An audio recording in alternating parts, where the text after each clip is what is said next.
Awesome. Okay. So, thank you, Bridget, for joining me from sunny Nice. It's my I'm pleasure for asking. very welcome. And just a quick introduction. Correct me if anything is incorrect here.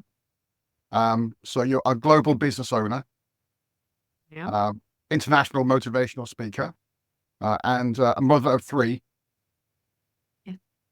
And that Yes. keeps you busy. Originally from Poole in Dorset, Need for Paul in Dorset. Yes. where I am Like now. self. So, which we discovered in a previous call, which is really nice. Yeah. Yeah. Lots in common. Brilliant. Okay. So you started your business career in Paris. That was your I, first business. What inspired you to embark on that journey in the first place? well, I would say that as far as I can remember, any career choices that my school was coming up with, didn't get me into a feeling of I want to commit to that. So I went to a grammar school. I did, intellectually apparently pretty good, but I couldn't find anything that really made me want to say want to commit. My father's a successful entrepreneur, so I grew up within the exemplarity of um, what having a big business brought and required in terms of passion, discipline, vision, and I think that from a very early age that I knew at some point I would want to, I was going to be an entrepreneur. So that was kind of, I mean, they say it's, part nature, part nurture, don't they? But I think this was like 99% nurture because I did learn a lot from my father and I still do actually about the principles of business. So I think that's where it all started. And then what I really needed then was what we call the vehicle, right? So it's all very well wanting to be an entrepreneur, but in what and how and where and all the rest of it. And I actually worked prior to buying my first business as an independent international tour guide because I already spoke quite a bit of French when I started there.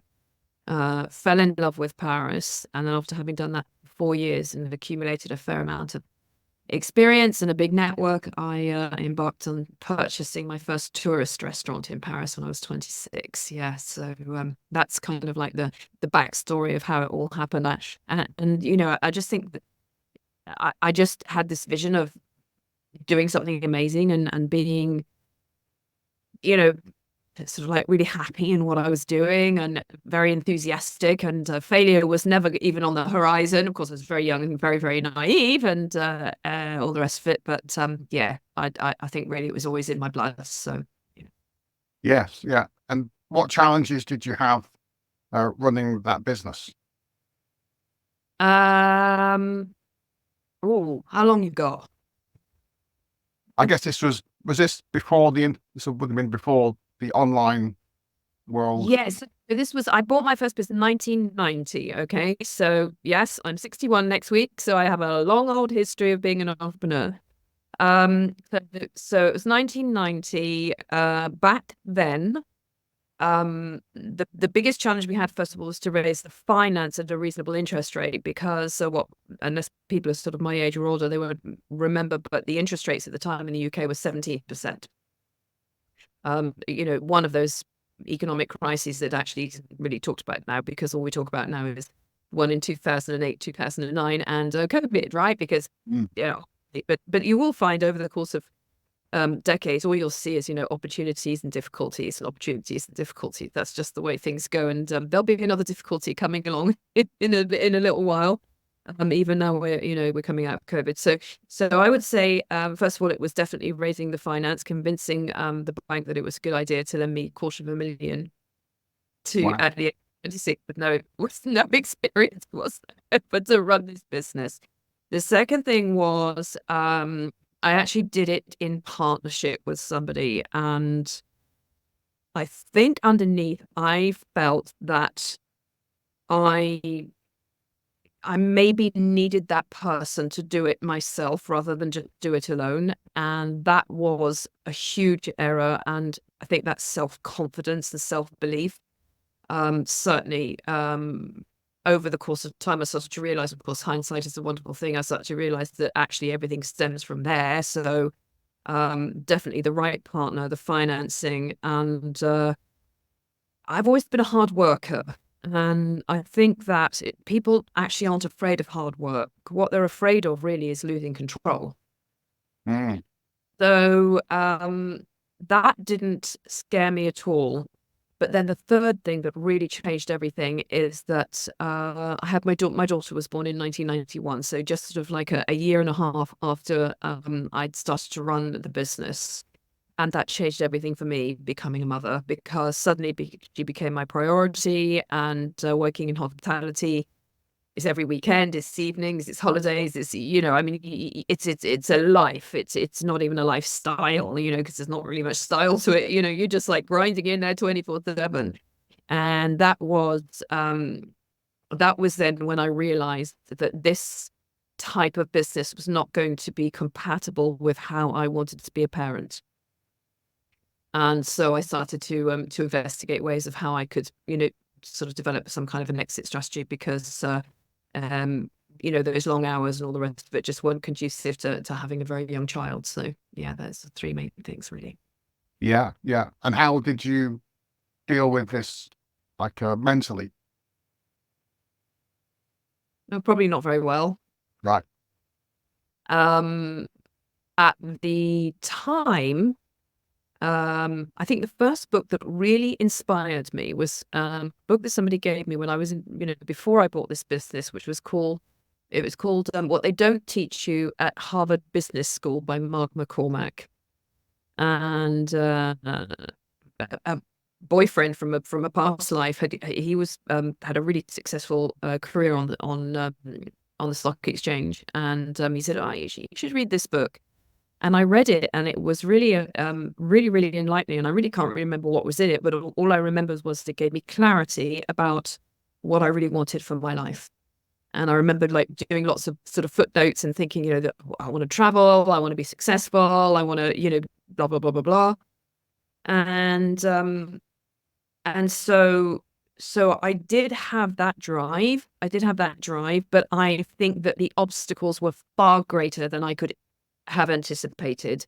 And overcoming those was, well, I mean, that's what really life is, you sort of like you overcome, you learn, you overcome, you learn, you overcome. And I think really that was the thing that I didn't have at the time, was that really solid mindset that was needed to be successful. But, I learned a lot. I walked away saying, well, I know now what I will never do for the rest of my life. Yeah. And I think that, I also work as a private business coach for some people. And when we start looking at really identifying what they want to achieve, often I'll start with write a list of everything that you don't want, because that will give you clarity on what you do want. Right. And people find it much easier to write a list of what they don't want than what they do want. And then, the number one thing I think is being able to identify what you want and to be able to articulate it clearly, and for it to be strong enough. Why you want it. So what do I want? What I don't want. So that means what I do want, and why do I want this? And when you can really articulate that, you get what I call your North Star. So you have a sense of direction of where you want to go and what you want to create. Now, of course, it's a roadmap that needs to unfold, and you're not going to know every single step of the way. But when you really have that clarity of direction, it makes you very, very powerful, and actually puts you in the top 2% of people who have probably never even done that exercise in their life before. And for me, it's always about my family. As you said, Mike, I'm a mum of 3, and my family's, of course, my family is everything. And I think it's also about something inside of me is thinking, I want to just give this life my all. I know I'm probably going to make more mistakes, and there will be challenges along the way, but that's okay. Just as that, I think, Jim Rohn says it better than anyone. Is an amazing, amazing guy. He says, it's the pain of discipline or the pain of regret. You choose. And I was like, I think I'll just be a bit more disciplined. But not just disciplined in your actions, but also, in the mindset thing, and also what you say and the people that you hang out with. I mean, there's there's a whole bunch of them in there that need constant reassessment and checks and balances to make sure that you're, still on the right path of where you want to go. But anyway, put the key under the door of that in 95. As I said, it was a good experience, and then went on to do other things. Yeah. You mentioned your father earlier. So Yes. what influence has he had on your mindset? Huge. He was somebody who talked a lot about discipline, and he walked the walk. He was someone that actually was a bit annoying when we were growing up. When we were just emerging from bed at 8 o'clock in the morning, he'd already be in from his 15-mile run, telling us what an amazing morning it was and how incredible. It's like, oh my God, he set the bar very, very high. He used to say, and still does, be passionate about what you do, but never forget it is also about making money. So that's the income and the impact duo that has to coexist for a business to be successful. So again, I meet with a lot of people say, okay, tell me what to do. I just want to help a lot of people. I just want to make a difference. What's your plan? I want to buy a house. I want to do, whatever it might be. And I'm just like, okay, that's way too vague. You're going to have to get a little bit more specific about this, because that is really important to understand that, long term, a business isn't going to survive unless it's profitable. And we know the statistics, right? I mean, I haven't looked at them recently, but off the top of my head, I think, a tiny amount of traditional businesses, survive beyond a year, let alone 5 years, right? And most of them still aren't making money. I think they'd say franchises don't break even for the first 3 years or something. And it's just like, that's a long old time not to make money. You can have the pot put somewhere else, right, to be able to do that. So that was the thing, be passionate about what you do. Always remember it's also about making money. And the second thing was, never work for money, always make money work for you. Make your money work for you.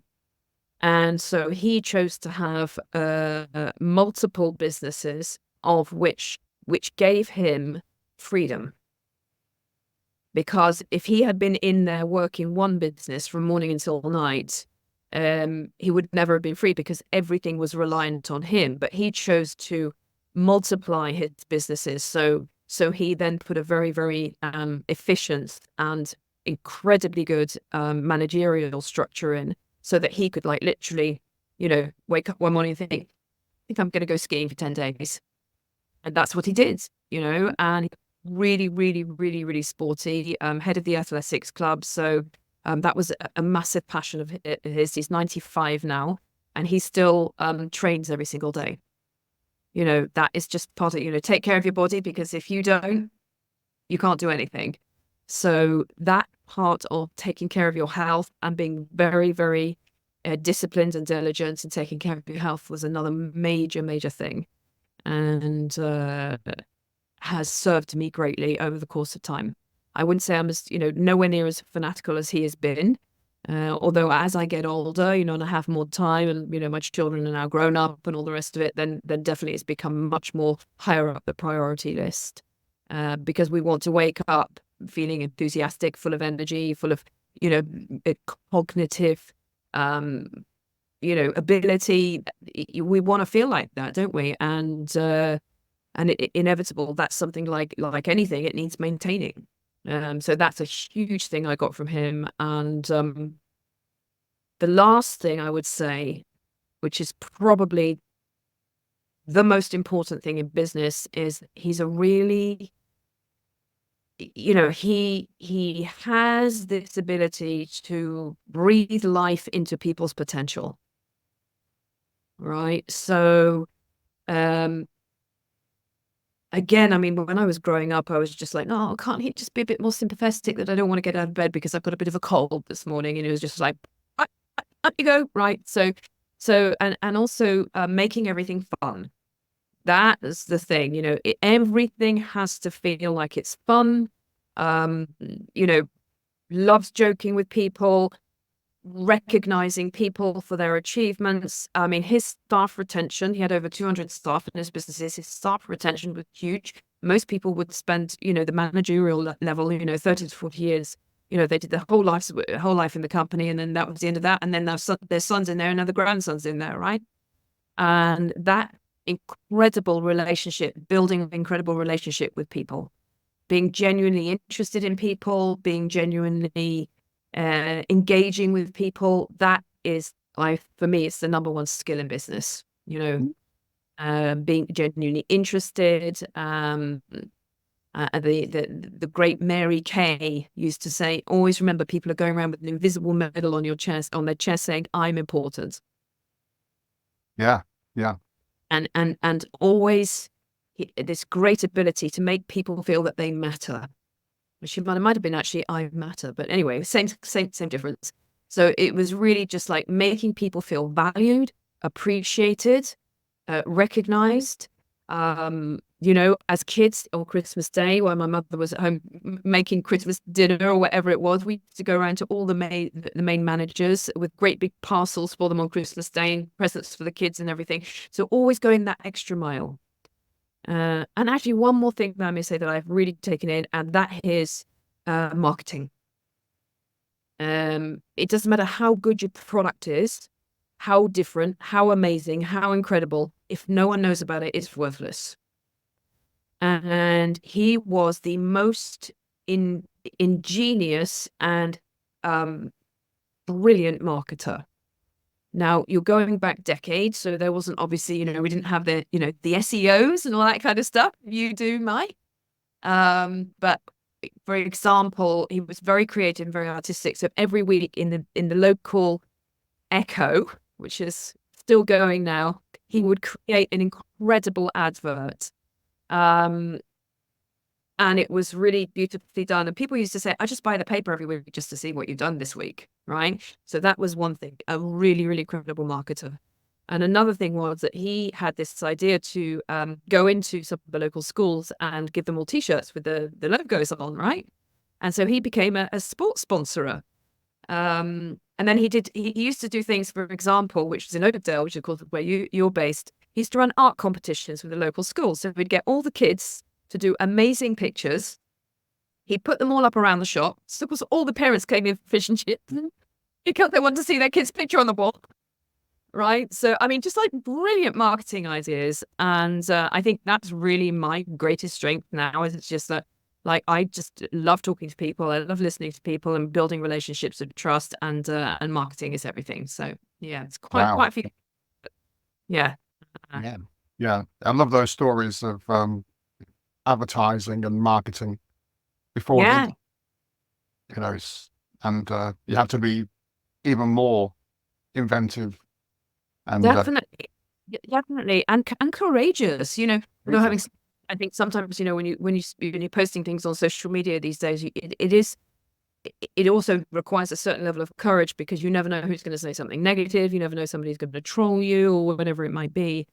But when I first bought my first restaurant in Paris, my restaurant in Paris, and also when I started my current business, I did door-to-door marketing.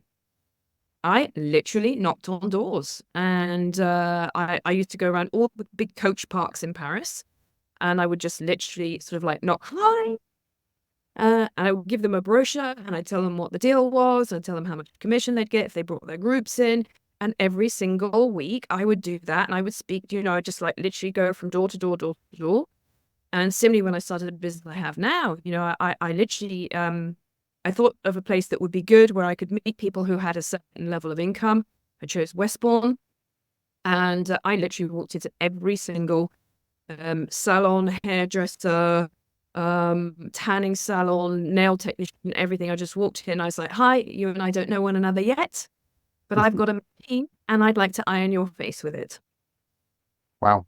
And, most people either said, oh, I'm not interested, or it's not the right time, but come back, or they'd make you come back and then they'd cancel. And then some people said, yeah, okay. And then once they'd had the demo, then it was, of course, it's just like all marketing, right? The numbers drop as you go through, but, I knew exactly, I was looking for four key business partners at the time. And I just knew it was just a numbers game. So, and that took a bit of sort of courage and confidence, but I already had, 20 years under my belt by then, and I understood the deal. But honestly, if you go in with a big smile, and you never know when someone's ready, because even though sometimes I would walk through the door of a place and they weren't ready then, I would be memorable, because I'd always walk in, I'd look my best self, I'd be extremely personable, big smile, et cetera, very professional. And sometimes, months or even years later, people come and say, "Oh, I'm ready now." And that's really, really important, to show up every day as if it's, the best day of your life, because it's the only day of your life, right? And that's something that's really, really important, I think, for success in business. Yeah. Wow, wow. That is really interesting. Really good Yeah. insight. Yeah, yeah. Even now, I'm not averse to, I mean, Nice is an incredible city. I'm not averse to just like literally going knocking on doors and saying hello, because nobody else does that anymore, right? And there's a way to differentiate yourself. Yeah. I could do that to like 5 businesses once a week. And in fact, I think I might do it actually. No, that's quite a good idea. Yeah. And you get to meet amazing people and you have great conversations. And, don't get me wrong, I'm not sort of like grumpy and, but that's okay. You just brush yourself off, go on to the next place. And if you just say, I'm going to do 5, no matter what, whether they're good, bad, indifferent, or ugly, doesn't matter. You just do your 5 and your job's done.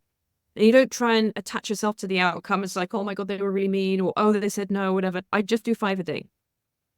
And when you go in with that kind of indifference, what you call high intention, but low expectation, it's very easy to be, to just do the numbers and get through it. Yeah. Yeah, yeah, absolutely. So when did you start with the motivational speaking side of your career? That came in 2012. I mean, I'd always done, even when as a tour guide in my 20s, and of course you're at the front of a bus, right, with 50 people and a microphone in your hand, right? So it was kind of like a natural thing for me. And I did a bit of sort of drama and stuff at school, and I didn't realize that actually most people dread public speaking, but for me it was a very, easy and natural thing to do. And then when I started building my current business in the UK, I went very fast, and I remember my company account manager ringing me saying, "Hey, we'd like you to speak in London at the Excel Centre." And I was like, "Okay." And he said, "That's the good news. So the bad news is going to be 1,500 people in the audience." So I was like, "Okay." He said, "You've got 3 minutes. That's your lot, and you can't go a second over." And I was like, "Wow."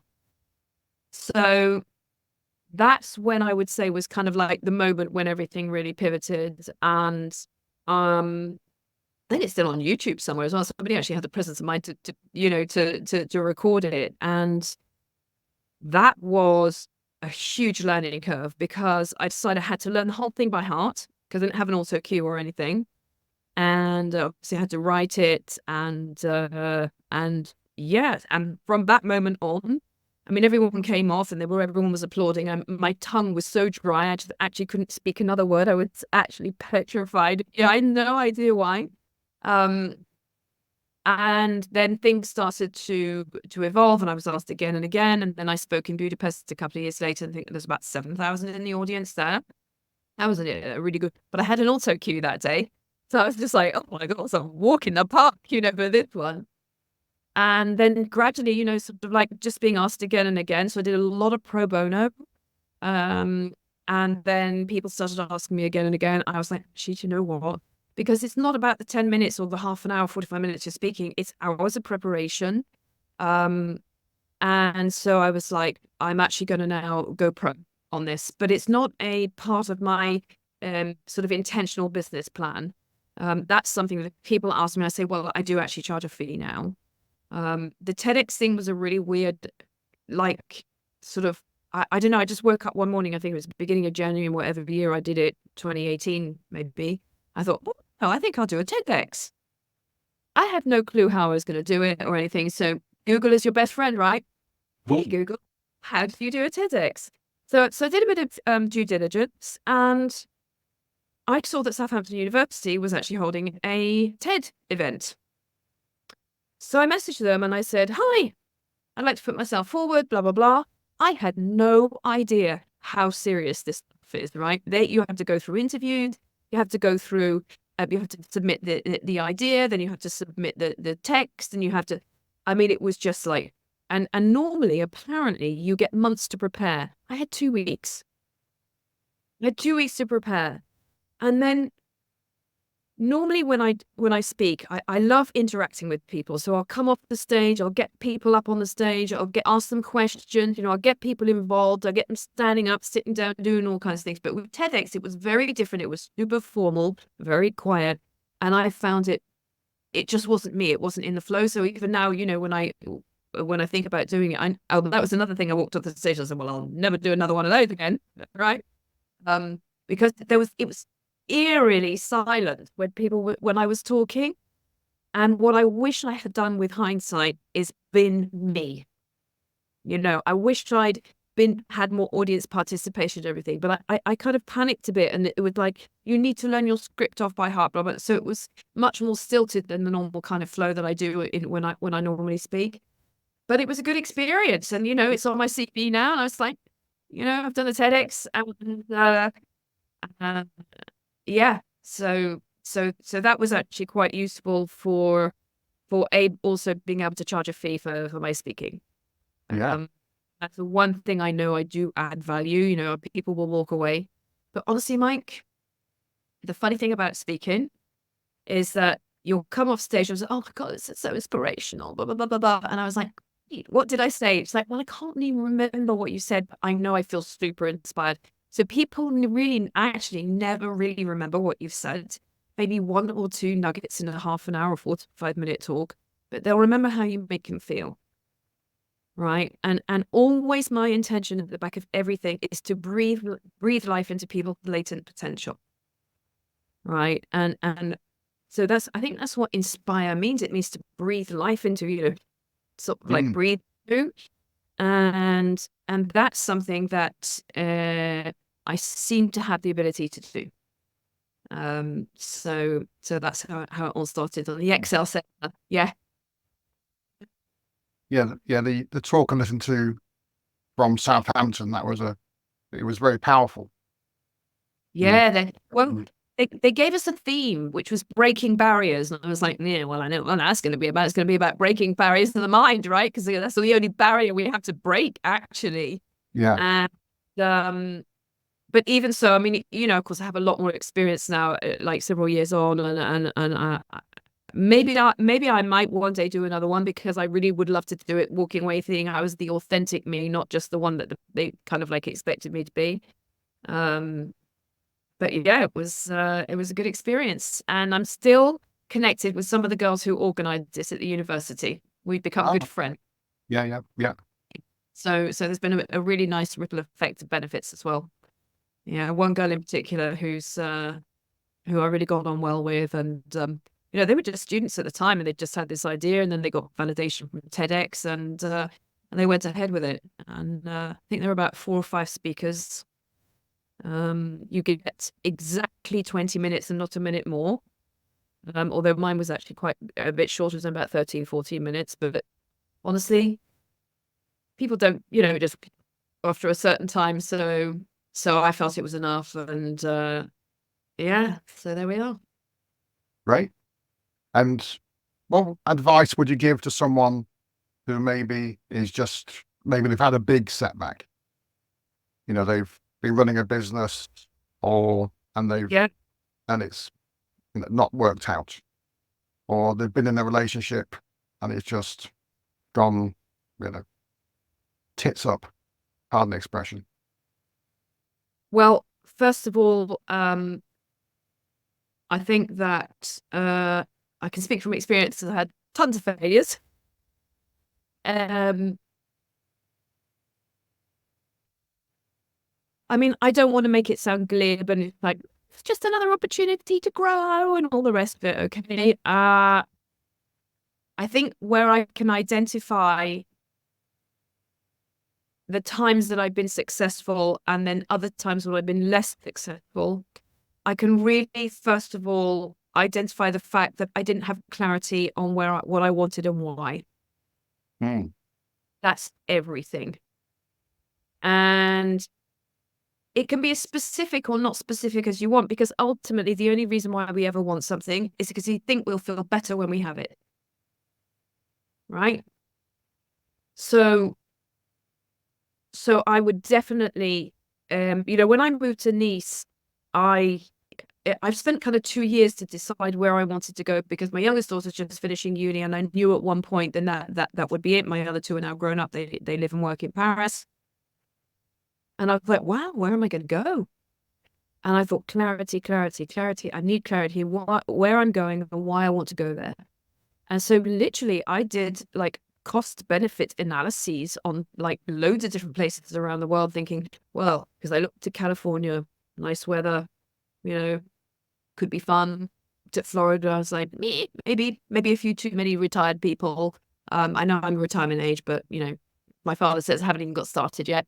And then I looked at different European countries and so on. And I'm really, really, really glad I took the time to consider all the options. And I think that sometimes we rush headlong into something because we're passionate about it and we're excited, but we have to get clarity on what we want exactly and why. Right? I mean, mind maps for me are everything. So I'll start with, okay, I know what I want now. Again, I call it my North Star. Right? I put my North Star, like an income figure, monthly or annually or whatever it might be, in the middle, or a health and fitness goal, for example. So, I want to weigh this much, and then I'll put, so let's use that as an example, right? For a health and fitness goal. So here's my health and fitness weight, and then I'll do like, muscle mass this much, and so I'll start to think, oh, okay, so who is that person, right? So you start developing a clear mental picture of who you want to become. She's disciplined. She's organized. She works out 6 times a week. She plans her food. She, limits this. She right? So suddenly you start creating a mental picture. And if you can do that with anything, with your business, with your body, with your relationships or anything, get clarity. That's just an example. I love mind maps because I think more like sort of in a matrix form rather than linear. But everybody thinks differently. And when you get clarity on what you want, why you want it, and how you will feel when you achieve what you want, then you have that direction. So what happens when you fail? All right, a chance to do it better this time. Another thing I was actually saying to myself this morning is that for things to change, I have to change. So who do I need to become more of? Who do I, what do I need to learn here?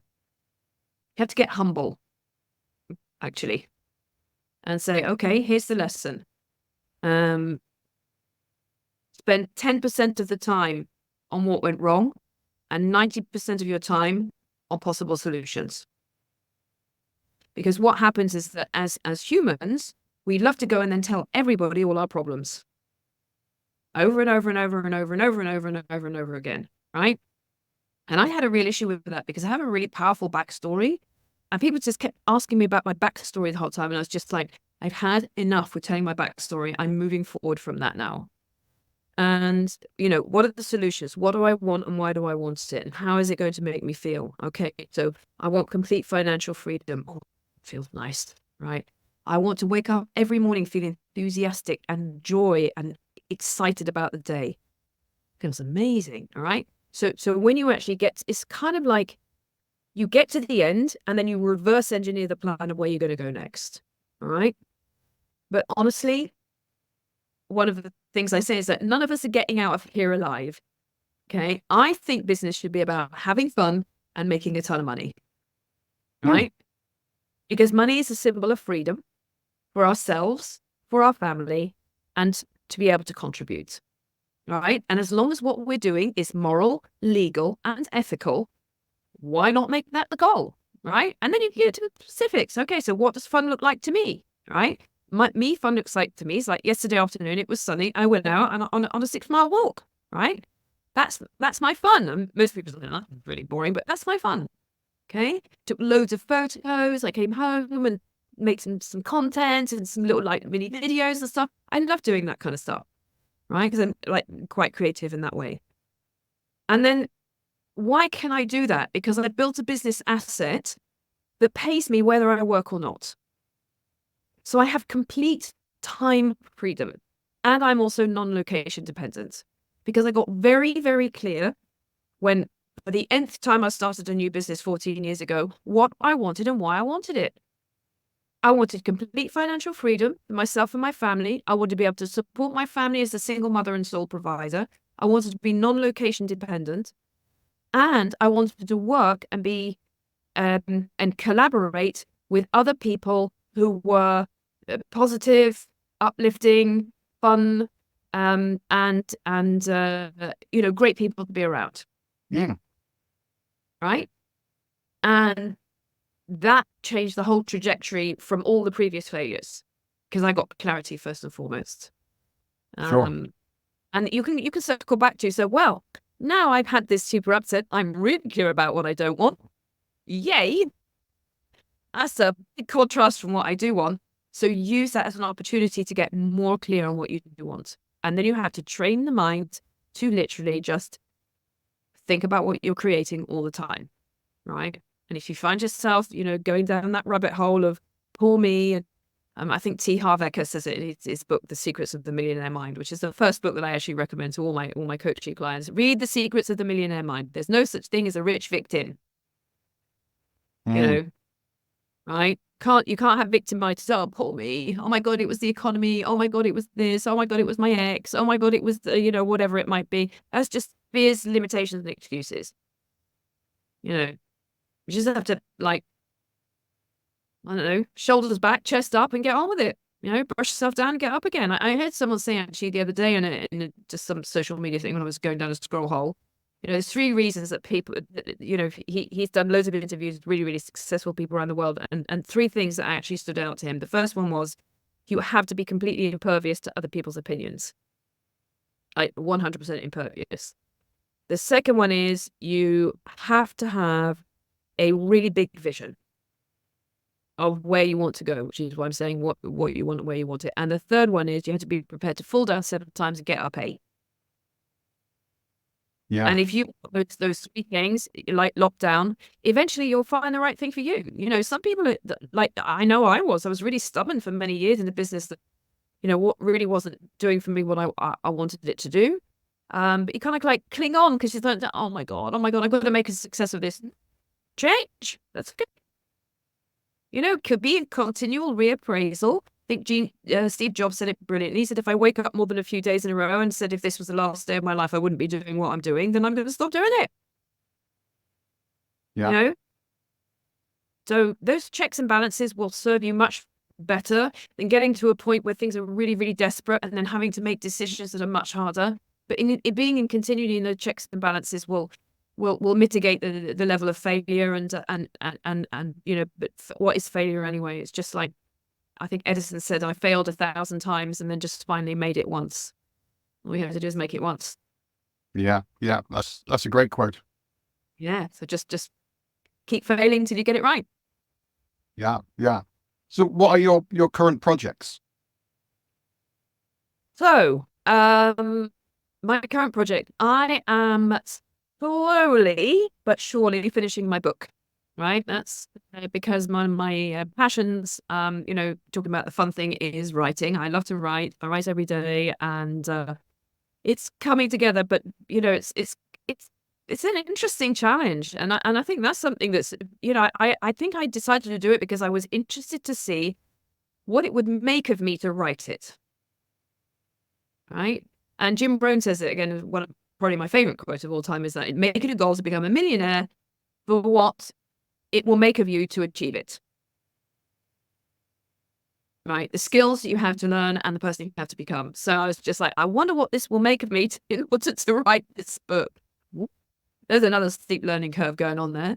So that's one thing. And in terms of my main business, which is an online beauty technology business, that's something that has been self-automated for many years now, and provide very generously for myself and my family. However, we're expanding into India next year, which is a $20 billion beauty market, and so we are back now at work, and preparing the market with the vision to open in India in 2025. And we're preparing by having lots of conversations with Indian expats who are based in our open markets. And so we're building teams, looking for leadership-led people who want to go in and get a big slice of this incredible market in 2025. So that's pretty much it, apart from finding beautiful beaches in Nice and having quality conversations with good people like yourself.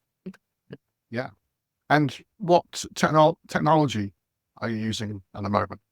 So we work with 4 main technologies, 3 for the face and 1 for the body. And what's interesting about them is that they have been developed alongside with some AI technology in them as well, which enables us to build regimens of products for people, which is done in a bespoke way. We work with apps. It's all digital tool led.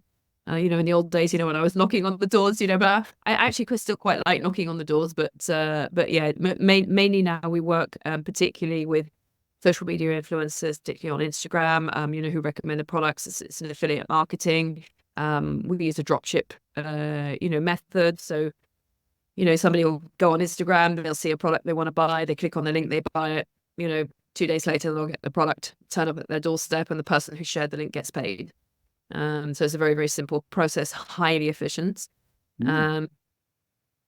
What's interesting about the devices that we recommend, those 4 devices, the company has been number 1 in the world for the last 6 years running by, the number 1 survey company called Euromonitor. They survey all the beauty companies around the world, and we've been number 1 6 years in a row. So our bestseller is something called a LumiSpa IO, which is a device that you to clean your skin and make it more young and more radiant. But the business model behind it was what really interested me, because each device comes with an anti-aging treatment cleanser that has to be replaced on a monthly basis. So it's what we call Gillette marketing, basically. So you have the hardware, and then you have to pay for the software. So it's a bit like a phone, and put what you pay for your phone every month as your subscription. Yeah. So kind of 90% of my business now is on subscription, and that gives me the business asset that I set an intention to build 14 years ago, because I had that clarity of I wanted time freedom, I wanted money freedom, and I wanted something that would pay me while I was asleep. Yeah. So that was the intention always for me from day one. It's not everybody's intention when they start working in this kind of business at all. A lot of people just start because they want to, have some extra income, or maybe fire the boss from a sort of a 9 to 5. But as soon as I saw the opportunity to build a business asset, probably thanks to my father's vision of, never work for money, always make money work for you. I thought, right, I need to learn how to do that. And so I learned how to build channels of distribution around the world. And because the products are consumable, people buy them again and again, which means that we have high levels of subscription. Yeah. Yeah. Yeah. Very efficient business model. Yeah. Yeah. No, it sounds it. Yeah. Do you have any predictions on entrepreneurship and marketing for the future? Oh, that's interesting. I was asked that a couple of days ago as well. Well, clearly I'm not a fortune teller, but the long-term trends are pretty evident. Most certainly everything that's digital-led, AI. Not quite sure how that's going to trickle down to the masses. I think it's the middle class. I mean, for us working in India, for example, it's the middle class and emerging middle class who are our target audience. India has a 950 million population under the age of 35, 1.4 billion in total. And these are the movers and shakers now in the next, in the next wave of growth around the world. Emerging markets from developing countries, the emerging middle classes and people who have huge and unlimited access to data around the world. Those are the things that are going to drive things forward. I think traditional marketing will always have its place, but in fact, I quoted this book again the other day. I perhaps need to read it again. There's a guy called Tilman Fertitta, who is the largest restaurant casino owner in the US. And he wrote a book called Shut Up and Listen. And so I shut up and I listened. And just like, well, if he's done this, he's worth listening to. It's a very short book, and one of the lines that stood out to me in the audio, he says, "Talk to the masses, not to the classes." So basically, that one-to-many business model, if you want to do something really significant, get your income to, 7-8 figures a year. I'm talking about income, not revenue here. You have to have an efficient vehicle. And when I decided to take my current business seriously, my senior business partner and mentor, a guy who made more than 50 million with this company, incredible guy. He said to me, he said, well, the difference is, first of all, the big error that people make is they fall in love with the product. They're not concerned with the efficiency of distribution of their product, right? So you have to have an efficient distribution system. That is the number one thing. So it doesn't matter how good your product is. If your distribution isn't efficient, the vehicle isn't fast. And he said, the difference with you, he said, I'm driving a Ferrari, you're pedaling a bicycle, don't matter how hard you pedal, you're never going to catch up with me. Change your vehicle. So throughout all the businesses I've run, and I've run probably 5 businesses during my career, all I've done every time is just made the vehicle more efficient.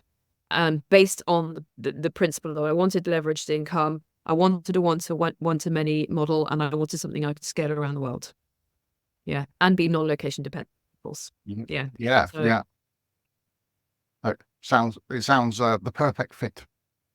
Yeah. I mean, I think that COVID changed everything, didn't it, Mike? People started asking themselves lots of existential questions. I mean, the employment, companies are in absolute crisis when it comes to nobody wants to go back to work. Everybody wants to, that gig economy, right? I mean, nobody wants to go back to work, do a 9 to 5, show up at the office every single day, and they just don't. They're just like, hang on a minute here. What if I became a social media influencer and every single day I was on the beach in the Bahamas drinking a pina colada, having fun and posting pictures of myself and being paid for partnerships? Right? And so you have this massive wave of, millennials and Gen Zs who are now just like questioning everything. They're just like, life's got to be more fun than this, right? And how that is going to shape the economy in the next 10 to 20 years' time, it's going to be really interesting, isn't it? When nobody wants a job anymore. Yeah, no, it's true. It's true. Yeah. Oh, and I can't blame them. No, exactly. Yeah. So we're going to take a crunching gear change now and ask you some more informal questions. Okay. So Bridget, what is your favorite food? I'm just thinking about what I've got in my fridge. Very boring. I honestly, I know it sounds very boring. I'm gonna have to say I absolutely love beautiful fruits and vegetables from the French markets, right? That is just completely different. In fact, I've got to show you this. It's gonna make you laugh. Yesterday, I bought an artichoke. It was so beautiful. I actually took a photo of it and sent it to a friend. Look at it. I was just like, work of art. Look at that. Wow. I mean, honestly, anything, doesn't it? Right. And I actually carried it out the shop like a bouquet. I just, it's like getting married with an artichoke in my hand. Yeah. So I love that. But I do love, a good bit of chocolate. For sure. Yeah. I haven't managed to kick that habit yet, but I keep it to a minimal. But yeah, definitely. Your Cadbury's chocolate or French? No, I like dark chocolate. I like or like an amazing sort of tiramisu or something like that. Yeah, I'd be quite happy just to go straight to the dessert. What would you say was your favorite type of music? That's not difficult to answer because I actually do play guitar and sing a little bit. Oh, wow. It's something that I definitely want to. I'm definitely going to start taking singing lessons. That's one of the things that's on my I've got a big list up there of things I want to achieve and do, and taking singing lessons is one of them. Very classic, nothing sort of outstandingly different. I love all the sort of like the 60s and 70s stuff. I was born in 63, and I think my sister bought the Lou Reed album Transformer when I was about 10. And that was kind of like set me on a trajectory, it was like quite a, sort of leading edge kind of thing. And then I went through my, sort of like Fleetwood Mac and Eagles and anything kind of. I love bread. I love I really like the Alan Parsons Project. Those kind of things that I can sing along to. Anything I can sing to, really, actually. Yeah, the bread song Mother Freedom is actually what I've named my book after. It's called Mother Freedom. Yeah. Yeah. Yeah, Yeah. and I was looking for a title, and I just suddenly heard this, and I was like, "That's perfect. That's what I'm going to call it, Mother Freedom." Yeah. So I do love that, and I actually just recently I've been listening to more classic. That's kind of getting a bit of a comeback, isn't it? And you said like all those videos we're seeing with like guys playing pianos in the middle of shops, and then people saying, "I told you, I just happen to have my my Stradivarius next to me. I'm going to play it, you're right." And I love watching that stuff. Yeah, I do. And I have, even though I don't necessarily listen to it, I have huge admiration for people like, Beyonce and Lady Gaga and stuff. I mean, their discipline, their creativity it's just absolutely incredible. So, but yeah, if it's, I don't know, what else have I got on my little playlist? Let's have a quick look. I do have a playlist called Vibes, lol, which is probably One of These Nights by Eagle, Desperado, Tequila Sunrise, Santana. Yes, I love amazing guitar. Yeah, electric guitar. Yeah. So good. Yeah. Black Magic Woman. Yes, that's what I've got on. Black Magic Woman. She's a black magic woman. Yeah, yeah. Amazing. Oh yeah, I love Carlos Santana, actually. And actually, if you go back, I also listen to a bit of Hawkwind, which is really kind of like spacey stuff, isn't it? But yeah, I've got Bad Company, I've got the Parliaments, I've got Lynyrd Skynyrd, I've got Joanne Connor. You probably never heard of her, but she's an amazing, amazing, amazing bass guitar player, who was completely unknown for like forever, and she launched an album a couple of years ago, and just like, yeah, yeah, and classical music, actually, that's what I've got on. So yeah, a bit of a mixture. Yeah. Sounds good to me. And you mentioned books already during the interview. Any favorite books that you haven't mentioned yet? When I was writing, and during the course of writing Mother Freedom, I thought, oh my goodness, I have so many books to cross-reference doing what I'm here. I love to read. I listen to tons of audios. My Kindle is chock-a-block. If I like a book, I'll get all three. I'll have the hard copy, I'll have the Kindle, and in audio. For the last 14 years, I have devoured everything on mindset, personal development, spirituality, because I am obsessed and fascinated with how the mind works and where it all comes from. Mm. And I've done a lot of training with incredible mentors. I've been so lucky all around the world. I've done boot camps, I've done immersions, I've done all kinds of trainings. And I practice every single day, various disciplines. I mean, for me, it is all non-fiction. I have to be very boring. But I do love movies, and I watch Netflix. So, kind of like makes up for, I suppose, not reading fiction. Although I've got a couple of fiction books. I think I need to read those before I die. So at least, sort of I've got some modicum of understanding why everybody loves them. I think for business terms, if somebody's just starting out and they really want to understand where their money limitations are, I do recommend The Secrets of the Millionaire Mind, because there's exercises in it and it brings people's awareness into their childhood programming around money. For me, it's just like, we have to start with why you think like you think, why you make the money that you do, and what you heard from as a child about money, which is why you're repeating what you do. And then that little microchip, which is the limbic part of the brain, which is where all your memory is, we're going to have to reprogram that bad boy. right? So that's a great one. I love Think and Grow Rich by Napoleon Hill. I was trained by a Napoleon Hill trainer who was actually trained by someone who was trained by Hill himself. I did multiple trainings with him in South America and all over Europe. And the definite main purpose statement and self-confidence formula, I still teach that to all my clients as well, my business partners. And I would say, and I have a huge admiration for women who were born maybe, sort of 100 or so years ago, who didn't have the same freedom as I have today. They didn't have the same choice, but nonetheless, they were badass, and they still, Florence Scovel Shinn and Louise Hay, for example, and they're just two very independent, strong-minded women who, one against the tide of the expectations of their culture at the time, and then just got this amazing workout again and again and again. And I really, really love, all that kind of stuff as well. And I'm a massive fan of Abraham Hicks, and Esther Hicks is, she channels Abraham, and I just love her wit. I love her wisdom.